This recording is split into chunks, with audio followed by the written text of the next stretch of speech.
Good evening, Mrs. Menace-Melko, Reverend Sisters, President Desmarais, members of the board, Dr. Gill, parents, honored guests, faculty, and fellow classmates. Wow, it's over. Can you believe it? After several years together, it is finally time to part. Weird, isn't it? No more routine of waking up 3 minutes before you have to leave, throwing on that wrinkled and faded uniform, and casually strolling out the door, knowing you will get to school with seconds to spare. But hey, we're seniors, right?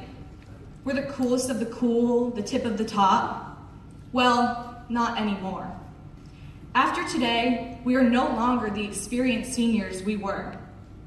In a few short months, we revert back to our old freshman selves, minus the braces and gawkiness.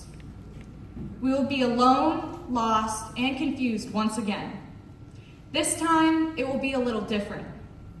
We will be living on our own with someone we barely know, or, in some cases, do not know at all. Some of us will be in new states and maybe even new countries. We will be buying our own food, washing our own clothes, and waking ourselves up in the morning instead of relying on mom or dad.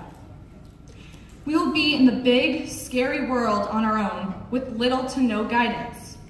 But the reason that we will be able to do it is because of what we learned throughout high school and our time here at Sacred Heart.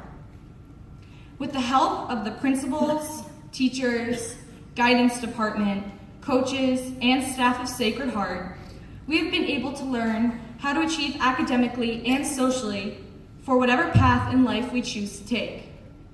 We have learned the importance of teamwork through our experiences with teams and clubs. We have learned that making connections with people is crucial and that those connections can and will help you in the future. We have learned how having a strong religious background can help us to bond as a school community and also can help us to grow into moral and spiritual people. Most importantly, because this school is so small and close-knit, we have learned how influential the friendships we create can be. Personally, I find that the friendships I've developed at this school are what help me to define my true self. Throughout my 13 years at Sacred Heart, I have been surrounded by the most loving and caring group of peers. Through the highs and the lows, my friends have always been right by my side, pushing me to do better and supporting me when it seemed like no one else could. One example of this was this year, not too long ago. March had been quite stressful. I had recently gotten into a slump after I had received rejection letter after rejection letter from some of my top schools, and I still had yet to hear back from my #1 school, George Washington University. At that point, I didn't know what to do. I had no idea where I wanted to go, so I started applying to schools last minute, weighing the only options I had, and freaking out. My friends knew something was wrong because of my joyless attitude towards life. Once they figured out that something was wrong, they gave me some advice that I will never forget. They told me that everything would work out in the end. They told me not to worry because whatever happens is meant to happen, and wherever I end up is where I'm supposed to be. I let that advice sink in for a while, and I sat patiently waiting to hear from George Washington. Then, the day finally arrived, and I received my decision letter. Let me tell you, I had absolutely no idea what the letter was going to say. But when I saw that I had been accepted, I felt a wave of relief. After all of the stress, anxiety, and depression had decided, I felt normal again.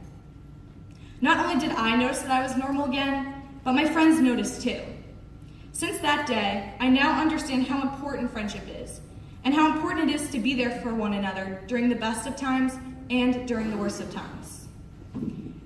However, the people we must credit the most for getting us this far are our families. There is no way that I could ever repay my family for all the unconditional love and care they have given me throughout my life. They have taught me to have proper values, to treat others with love and respect, and to not be afraid to be whoever and whatever I want to be. I'd especially like to thank my parents for helping me to get where I am today. Without them, I would not be as driven, independent, or focused as I am. They are the reason for my success and happiness, and I can never thank them enough for all that they've done. They taught me that hard work, dedication, and perseverance are what get you far in life, and that, as the wise and all-knowing Karen Bitterman puts it, good things come to those who wait. With that, I would like to congratulate all of you on completing high school and this phase of your lives. It took what seemed to be a long time to get here, but we finally did it. We laughed, we learned, and we grew into bright and beautiful young men and women. With the guidance, love, and direction that Sacred Heart and our families have given us, I cannot wait to see what the future holds, because I know we will go on to do incredible things. Thank you.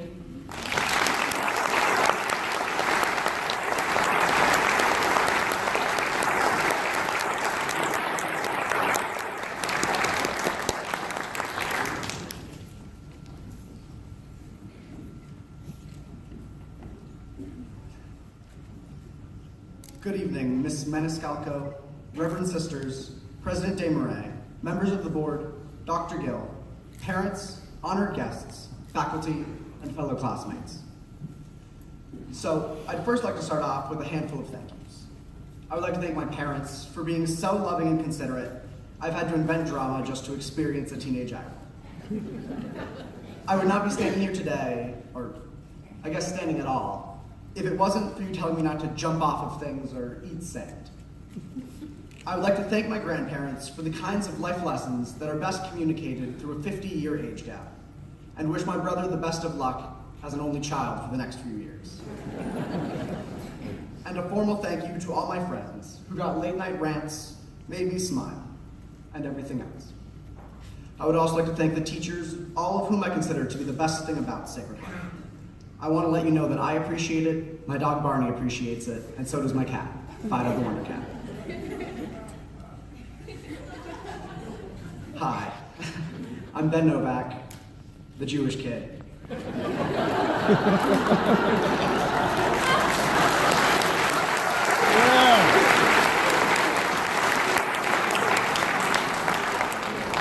I've gone to Catholic school for 7 years and been Jewish for just over 18.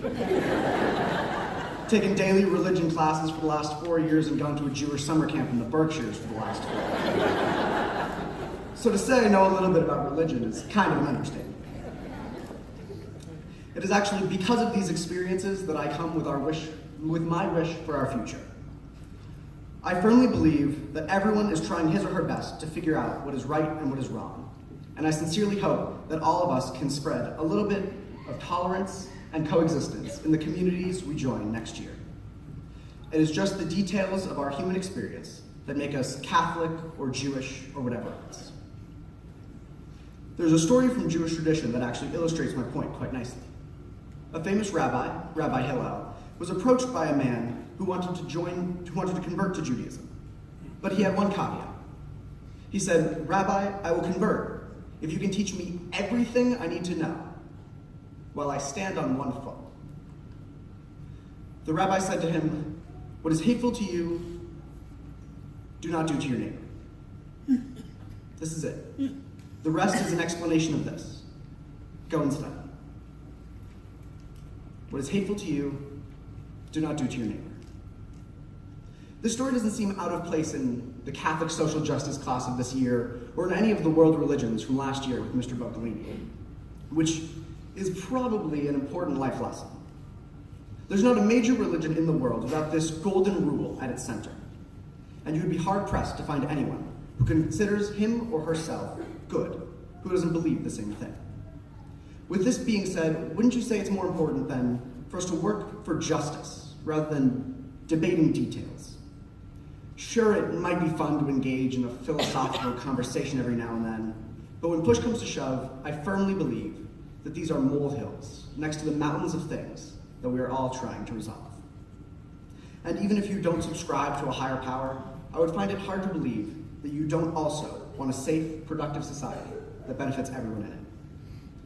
In a political election year, especially a presidential one, especially one with such controversial candidates, the bias seems to go in the direction of zealous partisanship, where your opinions are obviously right, the other people are obviously criminally wrong, and anyone who says otherwise are sheeple. Sheep plus people. Sheeple. We find it easy to demonize, vilify, and generally disrespect the human dignity of every one of these opponents. My good friend Will Gregson and I have some rousing lunch table debates where he firmly defends conservative economic principles and I come in from the left. Everything from the minimum wage to war and peace was fair game. And then the bell would ring, we'd go to class, and the friendship would resume. I find you can go into these conversations with a caustic tone and the assumption that the other person is a complete idiot. But this obliterates any possibility of an effective, meaningful conversation. Talk is already cheap, and this kind of verbal inflation, frankly, entertains nobody but yourself. I really hope that we can all learn to judge someone, not by the name of their religion or political party, but by the content of their character. Talking in generalizations is all fine and dandy, but it would really mean a lot to me if every single one of us took the time to try and learn. Learn about the faith of someone who worships in a way different from you. Taking the time to politely discuss the issues with someone you genuinely disagree with. And the extra time to realize the validity of these beliefs, even if you don't hold them yourself. So with that, thank you, class of 2016, and thank you, everyone. I wish all of you the best of luck.